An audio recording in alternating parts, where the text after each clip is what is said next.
Collective. నేను మీ journalist Srinidhi. Nirbhaya ఘటనతో నిందితులకు ఉరిశిక్ష, దిశ కేసులో నిందితులకు ఎన్కౌంటర్ జరిగిపోయాయి. అయినా ఈ దారుణ మారణ ఘటనలు ఆగిపోయాయా? కొంతలో కొంతమేర అయినా తగ్గాయా? రెట్టింపయ్యాయి తప్ప తగ్గలేదు. హత్యాచారాలు పెరిగినా మన నినాదం విధానంలో ఏ మార్పు రాలేదు. ఇటీవల ఆర్జీకర్ ఆసుపత్రిలో ట్రైనీ డాక్టర్పై హత్యాచార ఘటనలో నిందితుడికి ఉరిశిక్ష వేయండి అని డిమాండ్ ఒక్కటే చేశాం మనం. సమస్యకు మూలమని ఆలోచించకుండా ఆవేశపూరిత డైలాగులతో ముందుకు వెళ్తే రేపు మన ఇంట్లోనే ఓ దీపం మారిపోవచ్చు. ఇక హత్యాచారాలు జరిగితేనే అవి తీవ్రమైనవిగా ఉంటేనే స్పందించేలా జనాలను మీడియా ట్యూన్ చేసింది.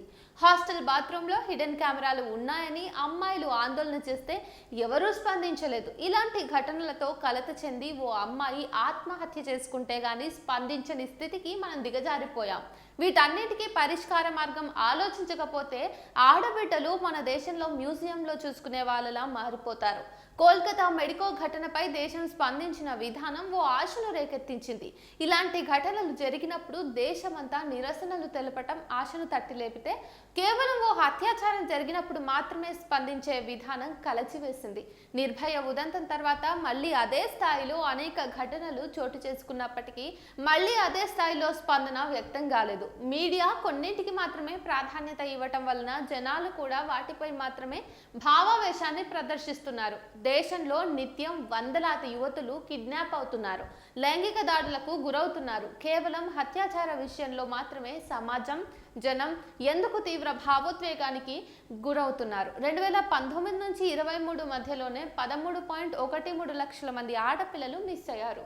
2022లో 62,099 మంది బాలికలు కిడ్నాప్ అయినట్టుగా ఎన్సీఆర్బీ అంటే జాతీయ నేర గణాంకాల నివేదిక గణాంకాలే చెప్తున్నాయి. గత 3 ఏళ్లలో భారతదేశంలో కనిపించకుండా పోయిన ఆడవాళ్ల సంఖ్యను చూసుకుంటే 31,000 మంది ఉన్నారు. వీళ్ళలో 2,944 మంది 18 ఏళ్ల వయస్కులే. వీళ్ళు ఏమైపోతున్నట్టు, ఎక్కడికి వెళ్తున్నట్టు? గణాంకాలతో సహా విషయాలు బయటకు వస్తున్నా ఎందుకు ఎవరు స్పందించటం లేదు? తీవ్రమైన అత్యాచారం అయితేనే స్పందించే దశకు సమాజం చేరుకోవటం విషాదం. ప్రపంచీకరణకు ద్వారాలు తెరిచినప్పుడే ఈ దుస్థితి దేశంలోకి ఎంట్రీ పాస్ తీసుకున్నది. 90వ దశకంలోనే మానవ సంబంధాలను కత్తిరించింది. దాని దుష్ప్రభావాలు మెల్లిగా కనిపిస్తూనే ఉన్నాయి. అదే ఇంట్లో వావి వరుసలకు విలువ లేకుండా చేసింది. అందులో భాగమే ఓ ప్రవసనంలా కొనసాగుతున్న హత్యాచార ఘటనలు. సామాజిక మాధ్యమాల్లో కనిపించే అభ్యంతరకర సన్నివేశాలు, సినిమాల్లో వచ్చే కొన్ని సీన్స్ ఎంత అభ్యంతరకరంగా ఉంటున్నాయో చూస్తూనే ఉన్నాం మనమంతా. వీటిని ప్రపంచీకరణే పరిచయం చేసింది. ప్రపంచీకరణ మానవ సంబంధాలను దెబ్బతీయటమే కాదు, అమ్మాయిలను అంగడి సరుకులను చేసేసిందనే ఓపెన్ సీక్రెట్. స్త్రీ శరీరాన్ని రెచ్చగొట్టే సరుకుగా, స్త్రీని ఎంజాయబుల్ ఫ్లెష్గా స్థిరపరిచే భావనలను ప్రపంచీకరణ తీసుకొచ్చింది. ఎప్పుడో 10 ఏళ్ల కిందట నిర్భయ ఘటన జరిగినప్పుడు దేశమంతా కదిలి ప్రత్యేక చట్టం కోసం డిమాండ్ చేసింది. దాంతోనే నిర్భయ చట్టం అమల్లోకి వచ్చింది. కానీ చట్టం అమల్లోకి వచ్చిన హత్యాచారాలకు బ్రేక్ పడిందా? మొన్నటి నిర్భయ నుంచి నిన్నటి అభయ వరకు హత్యాచార ఘటనల పరంపర కొనసాగుతూనే ఉంది.